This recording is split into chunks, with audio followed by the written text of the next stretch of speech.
Welcome to the mysterious world of Magic Island, a place where anything can happen. Lost to time, hidden by strange forces, and filled with secrets that stretch beyond the imagination. Our heroes have set sail into the unknown, where adventure, danger, and discovery await them at every turn. Each episode brings them closer to unlocking the island's mysteries, but with new challenges. Who knows what they will uncover next? Now sit back and close your eyes. Let the theater of the mind take you on a journey to Magic Island.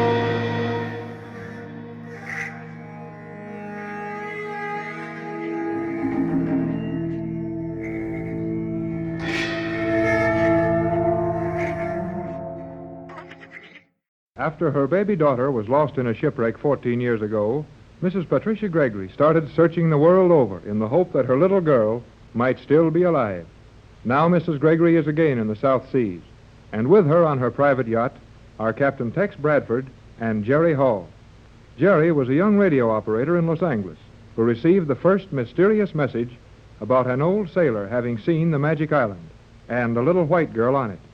The yacht is lying now completely becalmed near a strange bank of fog. I tell you, you've got to believe me.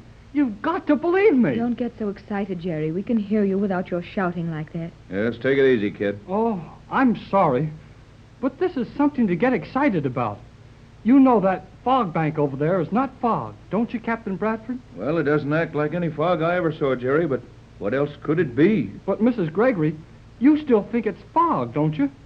What else can I think? Well, you can think about the story that the old sailor told and the Magic Island. That fog, well, or whatever it is out there, is just where the old man said we'd find the island, isn't it? Right to the inch, boy. And this yacht was up against it, in it. But we didn't get wet or cold from it. Fog is wet, isn't it? Yes. Yes, of course. And Captain Bradford's fog machine has always made a hole through every other fog he tried it on, hasn't it, Tex? I've never found another fog that machine wouldn't penetrate to a point of fair visibility. Then that stuff over there is not fog. It isn't wet, and your machine didn't even start to go through it. It looks just like a wall made of gray stone or cement. Tex, you're not really convinced about this, are you? I've lived a long time without seeing anything that looked like magic, as Jerry likes to call it, but I've never seen anything like this. Well, I don't know whether it's magic or not, but it's sure funny. And there's another mighty funny thing about this whole business. What else? This ocean is too smooth right around the edge of that fog. Look farther away on the sides and behind us. The water is rough enough, but here, right here near that fog bank, the water is as smooth as glass. The boat isn't even rolling. I noticed that, Jerry, and I don't like it. Then there is something mysterious about this place. And if the island... Oh, if the island could only be here, and my little Joan alive and well on it. Well, I don't know about the island, but I do know we ought to find out more about that fog stuff. Why not try sailing around it? Maybe we can see something from the other side. Well, we did. What's the use? You couldn't see anything? Tex, you've seen something you're keeping from Jerry and me. You do know something about that fog bank. Do you, Captain Bradford? Do you? Well, I didn't want to tell you. It doesn't help matters a bit. There's no use of all of us worrying about the impossible. But I do know a little more about that fog bank than you two. Don't treat me as if I were a child. What is it, Tex? Oh, we're stuck so bad now that a little more won't scare me any worse. What did you find out, Captain? Well, you and Mrs. Gregory remember that you spent a long time working over that chart while I was on deck? Yes. I mean, before I called you to come and look at the fog? Why, we were talking about Joan and the Magic Island and all. I guess we did talk a long time. What were you doing, Tex? Well, I was on the bridge, and the skipper will tell you this is the truth. Yes? Go on. Go on. Well, we have sailed around that fog bank. We've sailed around it? Gee, well, what was on the other side? A fog bank. Oh. Then it is just fog. Wait, Mrs. Gregory. Go on, Captain. There's more, isn't there? There's a whole lot more. From the circumference of the circle we described in rounding this thing, it must be about half a mile around it. Possibly a little more. and it's perfectly round. That doesn't tell us much. I want to hear it all, Tex. No, I don't want to get you all worked up over it. May not mean a thing. But our instruments read exactly the same on all four sides of that fog. What? You mean they didn't change at all as you went around? That's it. And from our solar readings and my radio beam check, that reading is correct. Correct to a fraction of a second, but But what? Hurry. Hurry and tell us, or I'm going to pass out. the readings we took all around this thing belong in the center of it. Everything reads to a perfect center when you're sailing around the edge of that fog. Then a regular vessel, I mean one that just sailing through here on a regular run, would skirt around that fog without knowing they'd run off their course. I guess they would. We found nothing to indicate our course had been changed. And if we weren't looking for trouble, we would have figured the same as any other navigator. That we were just passing a small fog bank and not being compelled to follow a distorted curve around it. Then that means just one thing. There is something behind or in that fog. Something. And that something is... I'll bet it's the Magic Island. Oh, golly whiskers. We're here. We found it. Gee, Mrs. Gregory. Now we'll get your little girl back. Not so fast, son. Even if there is an island there, what can we do about it? The yacht won't go through the fog. We tried that. Then let's figure why it won't go through it. That's out of the question, isn't it? Nothing is out of the question with Tex and I to figure things out. Well, just leave me out of that, Jerry. You figure this yourself. I'm stuck. Well, if we can't sail through it, there's something funny about it. And something funny about a fog means it's being done on purpose. Jerry, you mean it isn't just a natural phenomenon? That the fog is man-made, controlled? How about those instruments, Captain? And the fog holding the boat just like a magnet. That's it. Magnet. Oh, giggling goldfish. Why didn't I think of that before? That fog is magnetized. That's my idea, boy, but I hated to make such a wild statement. Well, that sounds possible.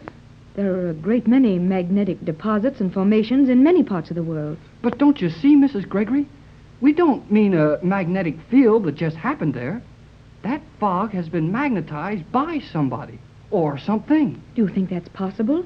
You're not just excited and running away with yourself, Jerry. Well, if he is, I'm running way ahead of him. Patricia, that fog bank is not ordinary fog. It's magnetized as surely as we're standing on this yacht looking at it. And there's probably an island hidden in it. Well, but Tex... And that's not guesswork. It's a scientific probability. What else would have held our boat against that fog but a powerful magnetic force of some kind? And what else but a magnet? And a magnet with somebody running it would have turned the boat loose when it got ready. Why, it's thrilling. But it's terrible, too. What can it mean? It can mean we're up against the greatest piece of electrical or chemical wizardry this generation has seen. And we're going to see all of it. Where do we start, Tex? Start guessing, and as if you've done pretty well so far, Jerry. Suppose you take the first guess. Well, isn't it better to do something you're sure of than it is to guess? What can anyone be sure of in these weird circumstances? Got something definite in mind, son? Well, we can see what's inside that fog ring. If the little plane lashed to the deck, we'll fly over it. Of course. Why didn't you think of that, Tex? I did, but it'll take an hour to assemble the wing spread.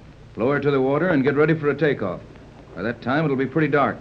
I don't like to try getting the plane back on board at night, except in an emergency. Golly whiskers.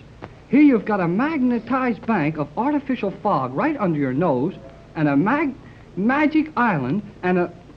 Well, how much do you need to make it an emergency? Well, I meant a matter of life and death. That island, if it is inside the fog, has been there a lot of years, and it won't run away tonight. Then we can't do anything until morning? Oh, I guess not. Say, I've got it. I'll swim ashore. That's it. You'll do everything else, boy. You can't do that, Jerry. I'll bet I can. And I bet I'll get through that fog, too. I won't wear anything that a magnet will hang on to. And after you get through the fog, what then? What do you mean? What then? Mrs. Gregory and I are outside with the yacht. And if anything should happen to you, we couldn't get in there. Why not try shooting through the fog? No, you might hit... Of course, I mean, if this really is the island we're looking for, Joan might be hurt. Oh, yeah, I'm sorry. Well, I guess we'll have to wait till morning. I've got one small idea. Let's see. Skipper! Aye. Will you step up forward here, please? Aye. Now, Jerry, I want you to go into our cabin. Get that long black case, the one that looks like a violin case, out of the instrument locker. Bring it here and handle it as if it were eggs. Right away, sir. I'll get it. Sir? Skipper, the swell is rolling heavier now. We can't use the motors to hold our position, as I need all the power in this cable here. Will you try for a good anchorage so I can cut all the juice away from the engine room? Sounded. Well, 3 fathoms? Aye. Can I help, Tex? I'm so nervous, but for once I seem to be helpless. I'm sorry I've always been able to think with you before, but no, I understand, darling. Tex, I didn't say anything. I know you didn't, but I'm glad you said it. Oh, I suppose I shouldn't have. You shouldn't, and I've been waiting years to hear it. Patricia, Here's the case, Captain Bratt. Oh, golly whiskers. I guess you forgot the case, didn't you? I'll go back and bring it in again if you want me to. No, Jerry, you just rescued me in time. You don't yell for help very loud, do you? Now, Jerry, come on. Let's hook up the machine. Break that cable. Bring the shielded lead plug over here while I open the case.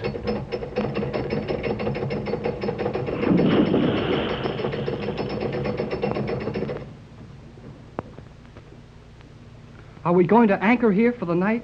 The skipper's paying out the stern chain. Yes, Tex thinks we'd better not move till morning, and the skipper reports sounding's okay for a good anchorage. Can I help with the machine? Not yet, Jerry. I'm a little afraid to have anyone but myself handle it until it's set up. It's sure a funny-looking thingamabob. What is it? I never saw this before either, Tex. Is that what you've been working on so secretly in the laboratory? I've done nothing else for over a year, and it's perfect. What is it? Well, I haven't named it officially yet, but I think I'll call it my straightoscope. Straightoscope? Well, what does that mean? Well, it's a combination of strata and scope, as from stratosphere and periscope. In other words, it will do through the air, and at tremendous altitudes and distances, what the periscope will do within a very limited range. I think it sounds lovely, Tex, but what will it do? Left you behind that time, eh, Pat? How about you, son? I think I know what you mean. You can look away up in the air, then away over someplace, then down again, like seeing over the horizon. Isn't that it? That's it exactly, Jerry, and I know it works. I've tried it over a 300-foot building, when I was on the ground on one side and the objective was on the ground on the other side, and I saw it. And now you're going to look over that fog and down onto the island. Oh, can we? Really? I'm getting excited now. You see, it's a case of plotting the trajectory of the wave curve I'm sending out, figuring the density of the exact strata in the atmosphere I must refract the wave from to bring it down to Earth on the desired spot. But how do you see anything with a wave? These waves will return to me with almost as great an intensity as they leave the instrument with.